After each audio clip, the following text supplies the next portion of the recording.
আপনি কি জানেন যে ফেসবুকের ফাউন্ডার মার্ক জাকারবার্গের আইকিউ হলো 152, এলন মাস্কের আইকিউ হলো 165 এবং অ্যালবার্ট আইনস্টাইনের আইকিউ হলো 160। ওয়েল, আপনি কি জানেন যে আপনার আইকিউ কত? হয়তো জানা নেই। তো চলুন আজ এই ভিডিওটির মাধ্যমে আমরা জেনে নিই যে আপনার আইকিউ কত এবং আইকিউকে কিভাবে ক্যালকুলেট করা হয়। তো যদি আপনিও নিজের আইকিউ লেভেলকে জানতে চান তাহলে ভিডিওটিকে শেষ অবধি দেখে জানতে পারেন যে how to calculate IQ. So let's begin. এর আইকিউ অনেক কম, ওর আইকিউ অনেক বেশি, এই ধরনের কথা আমরা প্রায় শুনতে পাই। কিন্তু এই আইকিউকে মেজার করা হয় কিভাবে?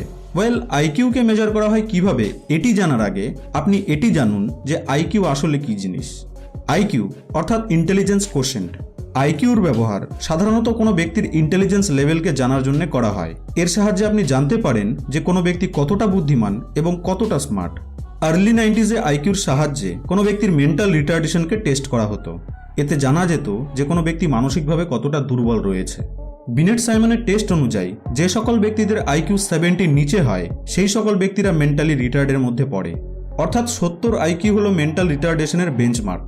তো চলুন এবার আমরা জেনে নিই যে আপনি কিভাবে নিজের আইকিউকে চেক করতে পারবেন।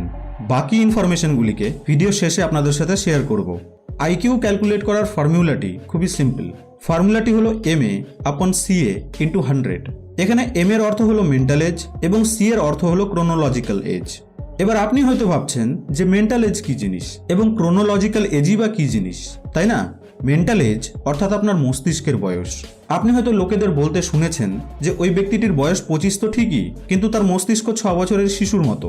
মেন্টাল এজকে যদি সহজ ভাষায় বলি তো মনে করুন আপনার বয়স 18। তো তার মানে আপনি সেই সকল জিনিসগুলিকে জানেন, সেই সকল কাজগুলিকে করতে পারেন যা জেনারেলি একজন 18 বছর বয়সী ব্যক্তি করতে পারে, আর একেই বলা হয় মেন্টাল এজ।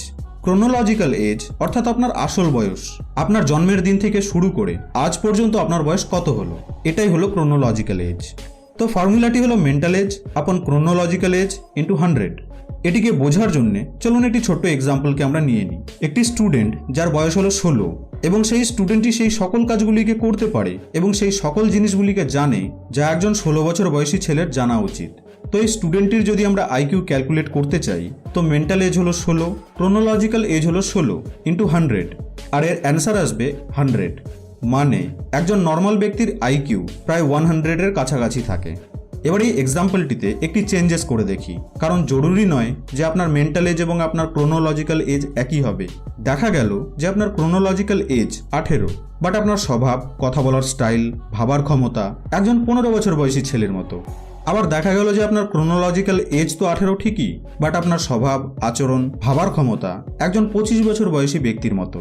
অর্থাৎ বেশিরভাগ ক্ষেত্রেই মেন্টাল এজ ক্রোনোলজিক্যাল এজের থেকে কম বা বেশি হয়ে থাকে। কিছু বেসিক প্রশ্ন জিজ্ঞেস করে আপনি সামনের ব্যক্তির মেন্টাল এজকে জানতে পারবেন। আপনি একজন 18 বছর বয়সী ব্যক্তিকে প্রশ্ন করলেন এবং দেখলেন যে সে একজন 18 বছর বয়সী ব্যক্তির থেকেও বেশি কিছু জানে, বেশি কিছু বুঝে।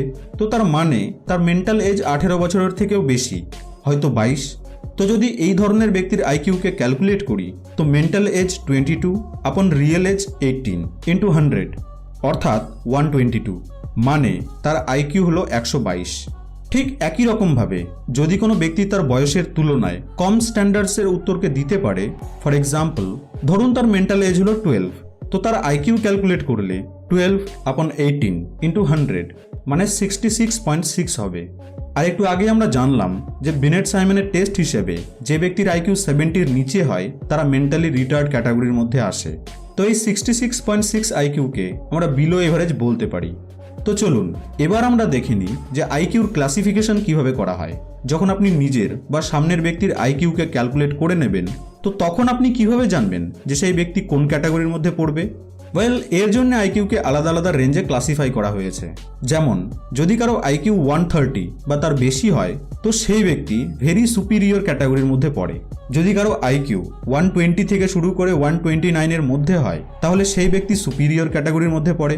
110 থেকে শুরু করে 119-কে হাই এভারেজ বলা হয়। 90 থেকে 109-এর মধ্যে এভারেজ, 80 থেকে 89-এর মধ্যে লো এভারেজ, 70 থেকে 79 বর্ডার লাইন এবং 69-এর থেকে নিচের লোকেরা এক্সট্রিমলি লো ক্যাটাগরির মধ্যে পড়ে। এইভাবেই আমরা জানতে পারবো যে আমাদের আইকিউ কতটা এবং আমরা কোন ক্যাটাগরির মধ্যে পড়ি। আপনার আইকিউ কত হবে তা অনেক ক্ষেত্রে আপনার সারাউন্ডিং এবং আপনার পরিবেশের উপরেও নির্ভর করে। আশা করছি যে এই ভিডিওটির মাধ্যমে আপনি জানতে ও বুঝতে পেরেছেন যে কিভাবে আইকিউকে ক্যালকুলেট করা হয়। ভিডিওটি ভালো লেগে থাকলে লাইক এবং শেয়ার অবশ্যই করবেন, আর আপনার আইকিউ রেজাল্ট কত এসেছে তা কমেন্ট বক্সে আমাকে অবশ্যই জানাবেন। আপনাদের সঙ্গে আবার দেখা হবে নেক্সট ভিডিওতে।